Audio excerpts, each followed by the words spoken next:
Murmur on the wall. Who is the most plasticky of them all?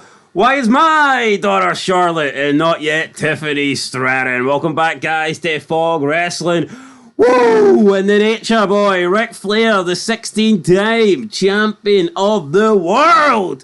He claims it's 21 because John Cena's about to break it. But here, if WWE say it's 16, then it must be 16 because they would never lie to us. As Kevin Owens said, they would never insult our intelligence. So if they claim it's 16 world titles, without a shadow of a doubt, it must be 16. It's not 21. Ric Flair just getting me 76 years of age, man. He's arguing he's got 5 more fake world titles. Come on, Rick, reel it in. That's no right. What is this? What wrestling's resolved to? Ric Flair. It's like Pele when Ronaldo and Messi are catching his record. Oh, but I scored these amount of goals back in the 50s with my bare flip flops. My backyard. You know what I mean? Come on. Beach soccer, amateur level. Anyway, speaking of amateur level, let's talk about the amateur hour that happened last week on SmackDown. Charlotte Flair, Tiffany Stratton, they did something that Ric Flair's done a shitload of times. They went off script, brother. Woo! And we know that Ric Flair's cut a few controversial promos, but last week's promo, was controversial. That's like one of the only things I will say about this feud, and that doesn't even mean it's a positive. Like, it's not even me praising it, but hey Kaiser. It's not quite Hey Daniel, is it? Hey Daniel. But I guess there's a bit of controversy. Bischoff said it best: controversy creates cash. So for those of you that don't know, last week Tiffany Stratton, Charlotte Flair got a little bit personal. Charlotte Flair's got a bit of a history of basically trying to go off script and bury wrestlers, and she was making fun of Tiffany Stratton, and I do think that up till last week, Tiffany Stratton was looking very shit against Charlotte Flair on the mic. Let me just say something. See if Road Dogg and Triple H were any fucking good, you know what you do? You actually get Ludwig Kaiser involved in this feud. Yeah. And get him with Charlotte Flair. Vince Russo said that. Vince Russo says that promo is a writer's dream. Yep. But Road Dogg couldn't write dick. Because now you can get Ludwig Kaiser involved and you got multiple angles. You could just get Ludwig Kaiser involved and have him call out the whole DM thing, and then maybe that would lead to him, being the on-screen boyfriend of Tiffany Stratton rather than just behind the curtains or dating. Or you could do something, a bit more exciting and have Ludwig Kaiser actually turn on Tiffany Stratton. Or we could, you could see the turn at Mania, or they could just reveal it straight away, or you could have Kaiser come out and say, nah, it's a load of shite, and then secretly it be true. So you could, there's loads of ways you could do it, but of course, all it's going to resolve to is a throwaway comment made by Charlotte Flair. So obviously Tiffany brought up the whole, you're going to be lonely in the ring just like you are outside it. What's that? Your new record? 3-0, baby. Woo! And then Tiffany got out the ring, and then Charlotte was like, is that why Kaiser's in my DMs? I don't know if Kaiser is in Charlotte's DMs. People were saying, oh, why would he downgrade? Why would he downgrade? Why would he downgrade? Let's be honest, like Tiffany Stratton, every passing week, every passing month, I think she could be Charlotte Flair, and like, what age is Tiffany Stratton anyway? I don't know, must be like, 27 or something? See, in like 12 years, 13 years, she could be the new Charlotte Flair. I think Tiffany's already had a shitload of work done. Doesn't look like the person she did when she first came in. It gives me the same kind of vibes as like Cora Jade. And those two are like still young. Those two are only really been on our TV screens for like maybe, few years? Yeah. 3 years max. And already, you've seen big transformations in how they both look. Now, we can sit here and say, oh, look at Natalya, right? Look, the boat and all this plastic and Charlotte Flair. But they've been on our TV for Charlotte a decade, Natalya almost 2 decades, which is scary. So, like, Natalya's had like 20 years to get all these face surgeries, and she has, there's no doubt about that, right? Natalya is recyclable, 100% plastic. She's a bottle that you can stick in the recycling bin. She deserves to be in the bin anyway. Never the boat, maybe the bin, but not the boat, the bin. But the point is, right, Yeah, Charlotte and Natalia, they've had a lot of plastic surgery, but the likes of Tiffany Stratton and Cora Jade have also had a lot of plastic surgery, right? And they've only been in the business, like I said, or at least on the TV screen in the last like few years. So wait and see what they look like in 10 years. I'm going to make a prediction that they could be the next Charlotte Flair. They could be the next Natalia. Yeah, no, they will be. Tiffany Stratton's beginning to look absolutely plastic out. Honestly, and you're right, add 10 years, 15 years, they do irreversible damage. It can't be stopped. It can't be, but let's actually get into this. We got Ric Flair basically greeting. His name get mentioned, the Flair name. So he had to stick his 76-year-old beak in here like the old man that he does. He's trying to stay relevant through his daughter's name. But you know what? That's all they've got in Well, you know what? Ric Flair should be allowed to do that because Charlotte only ever got relevant because she's the daughter of Ric Flair. So therefore, I think it's only fair that Flair... Someone's gotta be fair to Flair. I think it's only fair that Ric Flair, in his old age, is maybe allowed to, I don't know, ride the coattails of Charlotte, considering she only made it to where she is because of Rick. He's basically only riding his own coattails, isn't he, though? In a weird loop. He's riding Charlotte's coattails. Yeah, her coattails or his coattails. That would be like buying someone a Mercedes and then asking them if they can give you a lift. Aye. And they say yes. I mean, it might look like they're doing you a favour, but at the end of the day, you own that car. You bought the car. You know what I mean? You gave them the car. So if you look at it like that, anyway, let's see how Ric Flair looked at it when he gave his thoughts on the promo that Tiffany cut about the marriages and shit like that. He said, "Quote, I have an opinion, but I don't really want to voice it. I can say this: it's very sensitive. I didn't like it, but wrestling is wrestling. I hate when they use me, but Charlotte said it right. You think that's the first time hearing my name? I want to clarify this. She is 10 times the athlete I am. So much better of a worker than I ever was. I can't do half the things that she does. If not like she's it's not like she's 5'10" and 103 pounds. She's 5'11" and weighs 145 pounds. She works so hard. Undertaker said it best. The Queen came back and regained her crown. She deserves it. She'll be the best worker in the business, female, until the day she decides to retire." End of quote.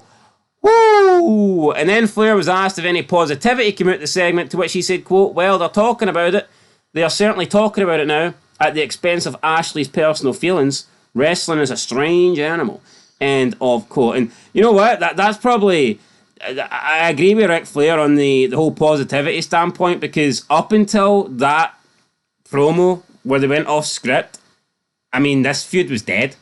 And I'm not saying it's great now because no one cares, and I'm no interest in it. But it's nothing for Triple H or Road Dogg. No, yeah, it's not great writing or great booking for Trips or the Road Double DOG or DOOG or whatever. SHIT. Aye, shite. But the point is, yeah, the only reason this is being talked about, or this is going viral, or this is, garnering traction or whatever heading to Mania, is simply because both of them got made it personal and went off script.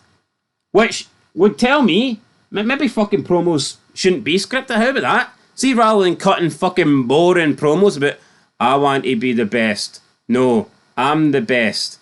No, you need to beat me to prove you're the best. See, instead of generic boring shite like that, maybe we need more over-the-top promos. And, maybe they can be agreed upon before time, but rather than like totally off the script, there's definitely a balance we could get. No, there is. You can be... Instead of cookie cutter shite. You can have no script, but... I'm the best wrestler. See, that shite works for Benoit, right? And I'll give Benoit that because he arguably was the best wrestler. But the problem is, see, when Benoit was every week shouting about he's the best damn technical wrestler, A, he had a fucking fair point, and B, he was the only character in wrestling that was about wrestling. He was the only guy really self-proclaiming to be the best technical wrestler. Yeah. Everyone else had actual characters and charisma, whereas Benoit was just I'm a straight shooter, I'm a wrestling guy, and that's fine. But nowadays, 99% of the roster are Benoits without the ability. Yeah. They're Benoit without Benoit's ability. They're basically, I'm the best wrestler, I'm the better technician, I'm this, I'm that. That's the only thing they've got. But none of them could fucking lace Benoit's boots. I don't care if Benoit's dead. The guy was a great wrestler, and I'm not going to take that away from him. Nope. Oh, here. Big discussion about Benoit last night. Benoit, what a guy. Unlike this, man. But it's like, Ric Flair, I mean, I get it. I think when Paige used Reed's name, is it Reed the one that sadly passed away? You know, I get that. If he's not been informed about his son he knew about his son, but inform about them using his son's name in a promo. I can see why you'd be pissed off about that. I mean, actually put yourself in Ric Flair's shoes. That was too far. I think with that's something that would need to be discussed beforehand. But yeah, Ric Flair. And I think if they agree to do it, then that's fine. But I think like if Paige came out and said that without any prior knowledge or without any agreements, then I think that is a bit. Yeah, because Ric Flair's probably watching the show. You know, his son's not dead that long. It's still hurting, and she's brought that up. And you know, I know we had Punk like use Paul Bear's ashes, but you know, it wasn't actually Paul Bear's ashes. And also, Paul Bear's a fucking character, right? Reed and WWE was never a thing. You know, I mean, see the whole Paul Bear. That's not his actual fucking name. I think there's a big difference between that and that. But with this, I mean, it is just a divorce at the end of the day. I mean, I'm not saying divorces can't hurt people, because of course they do, but it's definitely not as bad as a death. And you know what? Charlotte went off script on Tiffany weeks prior to this, so I think this was just a receipt, and I think it was fine. Well, Ric Flair didn't think it was fine. He said he has an opinion, but he doesn't want to voice it. That tells me that what he really thinks would maybe get him in hot water. And what would that what would get him in hot water? What would he turn around and say? Just bashing Tiffany Stratton, you know, calling her out. But for what though? For doing what Charlotte did a couple of weeks ago? Yeah, but Ric Flair will probably argue that, you know, what she said was more personal and stuff like that, and shouldn't have been said. Like, Ric Flair's going to defend Charlotte. I can guarantee you, if the roles were reversed, if Tiffany just broke up with Kaiser and they were married and Charlotte brought that up, Ric Flair would probably be praising it. I believe he'd be saying, that was a great improvisation from Charlotte there. But because it was done to Charlotte, you know, Ric's probably going to say it was too far or whatnot. It's so funny hearing Ric put himself over and other stuff without Cena. Oh, I won 21. I'm the greatest. I'm a 16. But when it comes to Charlotte, his daughter, he buries himself. Yeah, he don't. Oh, here, she's 20 times the worker I am. I was pissed. And I get it. I can't do anything she does. I get it, right? Obviously, he wants to support his daughter. He's not going to come out and say bad stuff about his daughter, but no one believes Flair when he says, oh, she's way better. She's 10 times better than I ever was. She won't be a tenth as good as Ric Flair ever was, and that's the reality. Yeah, and I think Ric Flair's a fucking limited worker. But the reality is, he's fucking the nature boy. He's Ric Flair, though, isn't he? He's Ric Flair. Ric Flair's iconic. Evolution, Horseman, promos, you fucking name it. Matches, Charlotte Flair. Just a bit fucking bland at the end of the day. But Ric Flair got Ric Flair over. WWE got Charlotte Flair over, and even then, is she truly over? I wouldn't say so. But we have an update on Ric Flair's contractual status with AEW. After he basically says a WrestleMania 41 appearance won't be happening. He did hint at this earlier this year when he said... He's full of shit though, isn't he? He's making it sound like he can't be at Mania 41 because of AEW, but in reality he's not being invited. Aye. And he's not getting involved in this Cena storyline. And you know what? Does he have some resentment towards Triple H? I imagine he probably secretly does. I wouldn't be surprised if we get Ric Flair cutting a promo on Triple H. I'll tell you what, I'll welcome it. Yeah, so he said to Bust It Open Radio, quote, I wish I could say that I was, but I'm not. I understand why, and I'm not mad about it by any means. Every time they talk about the title, my name gets mentioned. They keep me relevant. It's very cool. John is a great guy. Cody is a great guy. I work for another company. I'm sure I would be more than welcome. Absolutely. If I wasn't working with Tony Khan, I would absolutely be there. They couldn't keep me out of the building. End of quote. That was in regards to Ric Flair, if he would be at WrestleMania 41, to which he obviously he wishes he could, but he's not.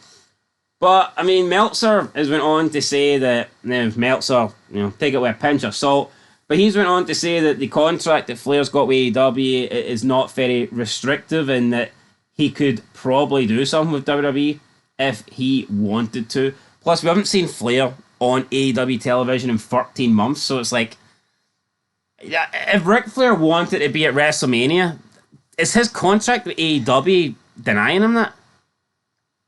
Yeah. He's not got an active in-ring performing contract. I guess the problem is there's the same debate with Sting. Apparently Lex Luger wanted Sting and he got DDP instead. But Sting's under contract with AEW. I don't know, you're right, because with Sting and Flair, especially with Flair, I mean, Flair hasn't wrestled, I was going to say he hasn't wrestled in like 15 years, but he hasn't wrestled in a couple of years because he had that match where he nearly died, but he's not, you're right, it's not a full-time contract. He's simply, it's to do with his energy drink. Woo! Energy, so I don't really know. No, I mean, I don't know the ins and outs of the contract, but also it's like, I see with WWE, at least if you're like a legend and you sign a Legends contract, do you not feel like there's a chance you'll get used more, or you can be used for like Hall of Fame stuff like that? Like, see AEW, like, what's the benefit? Like, when does Sting get used? What does Sting do? I know. Same with Ric Flair.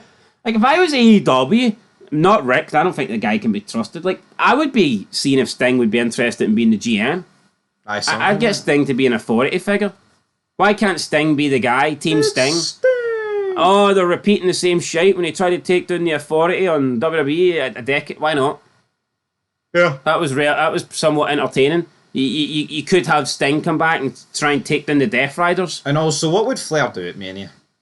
Well, just sit there. Right. I'm not saying that Sting has to wrestle Moxley and beat him, but you know, you could have Sting be the driving force behind somebody that could we have had a decent promo with Flair confronting Cena on one of these shows where Flair's like, here, you know, talking about Cena becoming bad to beat his record or something? Yeah, you could have, but then if Cody Rhodes is out there, you've got two guys that are just above and beyond the guy in the mic. Even fucking decrepit Ric Flair still walks circles around Cody Rhodes. Yeah, why couldn't we get John Cena like hitting an A on Flair? I don't know if Flair could take an A. Of course he could. Could he? Well, he's going to take a top rope suplex a few years ago, then he bottled it right enough. He but did. Cena could protect him. Soft landing. Cena can't even protect himself, for fuck's sake, man. All he's done is get buried this year.